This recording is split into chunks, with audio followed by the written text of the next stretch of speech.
Thanks for tuning in to Drexel University's Global Native Networking. Today, I'm Meghan Klauder, and I am going to walk you through my version of international house hunting. The title of this presentation is going to be House Hunting, How Far Will Your Money Go?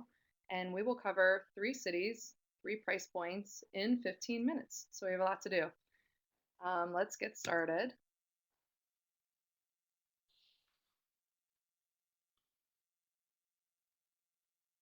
Okay. So my name is Megan Clutter, as I mentioned. I am a graduate of Drexel, class of 2003. I graduated with my BS and MS. I've also obtained my MBA from Temple University, and I'm a realtor in Center City, Philadelphia. My current affiliations with Drexel include recently being elected to the director as a director of Board of Governors. I also chair the Women's Basketball Alumni Committee. I am a member of the leadership committee to the athletic department, as well as a preferred realtor for Drexel's homeownership program, which is a great program that they offer their employees. So, as a board of governor, I want to thank you again for partaking in the Global Networking Night and encourage you to continue to participate with the alumni, whether that's through volunteering your time or attending one of our events or donating financially. Okay, so let's get into this presentation. Today we are going to cover 3 cities. So I have 3 pictures here. The one on the left is the city of Philadelphia. I think that's a no-brainer and why I chose this city to talk about, especially since Drexel's main campus is located here. I've also chosen Shanghai, China, and the reason for choosing that is Drexel has some partnerships in Shanghai, and they are looking to expand partnerships through the, probably going to mess this up, but Shanghai Jiao Tong University. And then I also included Sacramento. And the reason for that inclusion was that Drexel currently has a campus in Sacramento. It will be closing soon, but there's a strong Drexel presence there and a very strong alumni association. So I thought it would be fun to take a look at Sacramento. So the first city we are going to hone in on is Shanghai. So, Shanghai is the largest Chinese city by population and the largest city proper by, by population in the world. They have a population of over 24 million people. And the city of Shanghai is actually cut into 2 parts by the Hangpu River. So you have the west part, which is the Puxi part, and then the Pudong part, which is the east. So types of housing that there are in Shanghai, they're a little bit different than what we're going to see in the US. So they have 5 main types of housing. You have the new apartment mansions. These can be considered high rises, and they're found both in the suburbs and in the cities. You have old apartments, and those are like the high rises that were built before 1949. You have garden villas. Independent lane houses, the price points on these places tend to be pretty high. And they're hidden inside the downtown areas. And then you have service apartments, which are run by large hotel groups. And these are really for expats. There's going to be full service type of housing where can get anything you would need on site. Steps to buying a home in China, I learned, are quite different than what takes place in the United States as well. So I thought it would be important to walk through this. So first off, you have to obtain proof that you have lived in China for at least a year. You have to have documentation. Then after that, you are going to find a realtor, or I guess you could do it yourself, but I would suggest using a realtor. And then when you find the house, you are going to submit the proposal with a 1% deposit to the seller. Now that is definitely different than what we see here. 1% is a pretty large sum of money in the Pennsylvania area. Typically, the first deposit's only $1,000, so quite a bit upfront.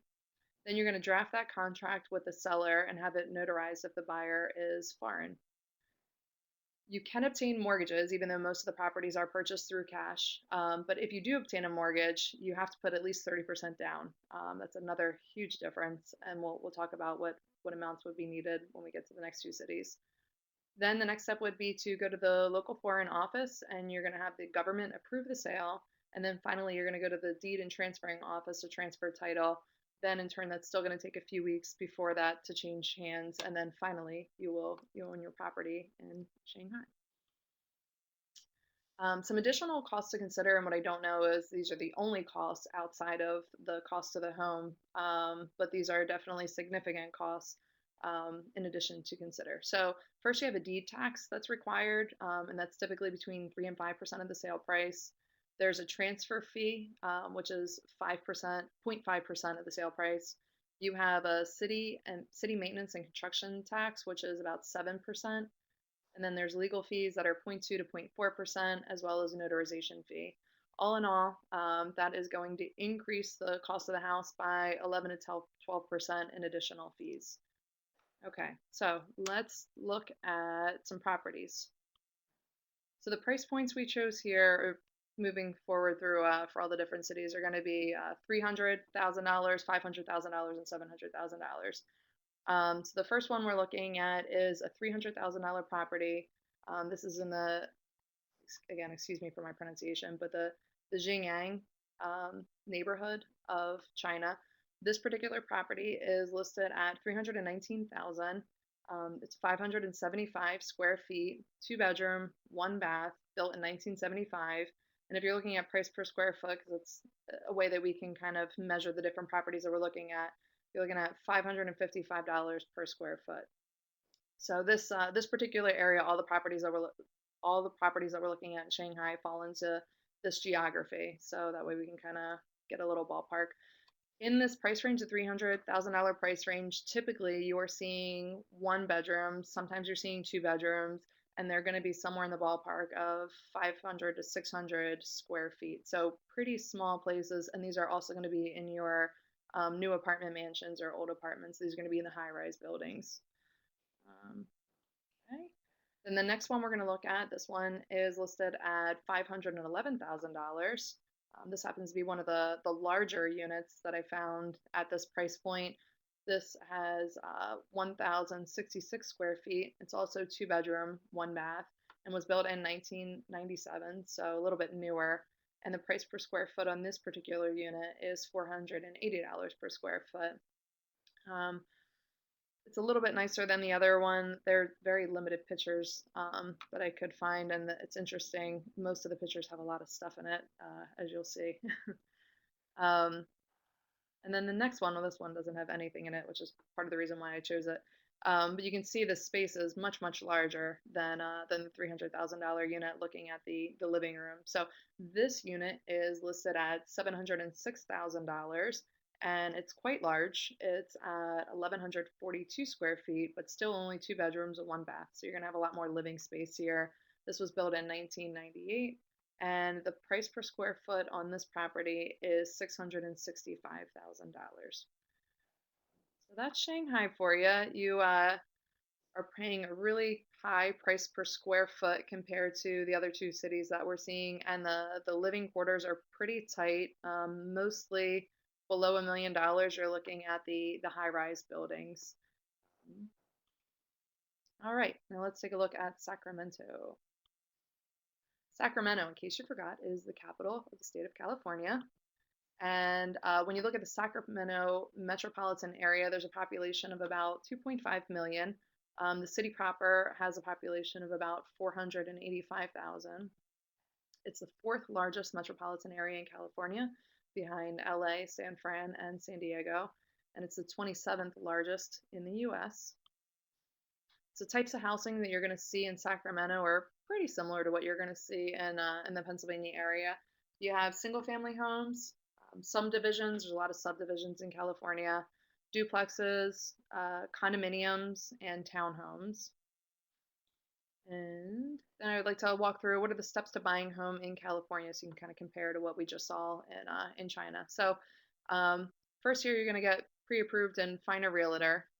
Then you are going to locate the house that you want to purchase, submit and negotiate the offer. Usually do that through your realtor. Then you execute and have a signed contract by both the buyer and the seller. After you have the signed contract, then you are going to obtain a mortgage and complete your inspections. In the US, it's very typical to finance properties. And one of the biggest differences I'd like to point out is with financing in the US, you can put as little as 3.5% down. Traditionally, you might be able to put down a little bit less for a special program, but For a government insured loan, you can do 3.5%, and on a conventional loan, you can do 5% down. Contrast that with China, where you're going to have to put a minimum of 30% down. So huge, huge difference there. And then once you get through the inspections and there's some more negotiations that take place, you go to settlement.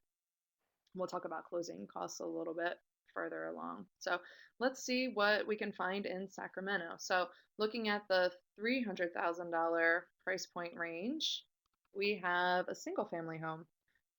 This house is listed at $288,000. It's in the Valley High neighborhood, which is one of the popular neighborhoods in Sacramento.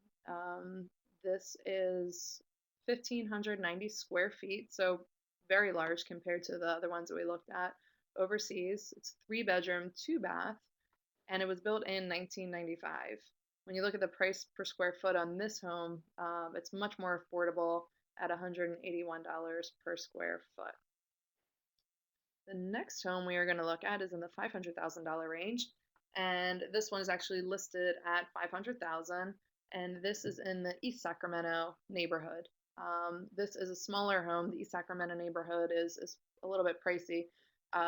The square footage on this home is 961, and this is a 2 bedroom, 1 bath house that was built in 1953 for $520 per square foot. But I think you can see through the pictures that the appointments in this house and the finishes seem to be much more high-end and nicer than what you're finding in the high-rise buildings in China. So even though you're looking at similar price per square foot on this house compared to a lot of the other ones that we looked at, I think you're getting a lot more for your money here. And this is also a single family house.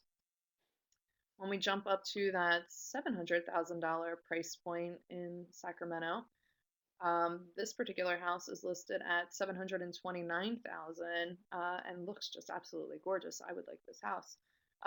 This has a square footage of 1,909 square feet, 4 bedroom, 3 bath house, and it was built in 1947. The price per square foot on this particular house is $382 per square foot. So beautiful house, single family, getting much more bed to bath ratio than you are when you're comparing this price point to China. So let's move on and take a look at Philadelphia, Pennsylvania. So Philadelphia is the largest city in Pennsylvania, and it's actually the 5th most populous city in the US. That's a population of over 1.5 million in the city proper. Types of homes that you see in Philadelphia, the row home is definitely the most popular home that you see when you're looking at the city proper. This expands through Center City out into kind of the outskirts of the city. As you get further out, you'll see more twins, which are just duplexes, but they're typically side by side, what they call a twin. In the city proper, especially in the Center City area, you have a lot of condominiums, some high rises, and then you also have single family homes. The single family homes tend to be more in the suburban like neighborhoods of the city, like your Chestnut Hills. And when you head out to greater Northeast, you'll see some more single family homes. So steps to buying a home in Pennsylvania are very similar to what you see in California. Both of these areas do not have any attorneys involved, so you're really just dealing directly with the realtor. Conversely, like if you're looking at a New York or New Jersey, attorneys are involved throughout that process. And closing cost considerations. So looking at Philadelphia as a whole, there's fees that are associated with the purchase of a property outside of just buying the house. So transfer tax, that's a big one in the city. That's 2% to the buyer, 2% to the seller that you would be responsible for at closing. Now, if you're looking outside of the city in the suburbs, it's typically 1%. So it goes down a little bit. You have title insurance, which is required by your lender, and a lot of these properties are financed compared to overseas, China. You also have tax escrows and reimbursements. Typically, you're paying 1 year of taxes up front, and it's split into 2 different buckets, escrows and reimbursements. There's government recording fees, loan origination fees, you're paying your lender, And then if you're selling the house at closing time, you're going to pay the commissions. That'll come out of the seller side. All right, so let's take a look at Philadelphia. So all of these properties fall into the University City neighborhood, and this particular property falls into the Drexel the Drexel catchment, which is the incentivized area for any Drexel employee. So I thought it was kind of cool to take a look at properties that are really close to university. So this particular property is listed at $289,000. It is 1,260 square feet with a finished basement, so you're looking at overall around 1,800 square feet. But I'm not sure if you know, anything below ground that's finished doesn't typically get included in the true square footage. This bedroom has 4 bedrooms, 2.5 baths. Two of those bedrooms happen to be on that basement level. And this was renovated 3 years ago, so recent renovation. Price per square foot on this house is $230 per square foot. So beautiful renovation,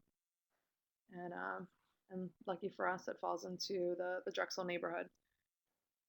The next house we're going to look at is right off Drexel's campus. This is at 34th and Hamilton. This is a gorgeous home. I've actually been in it.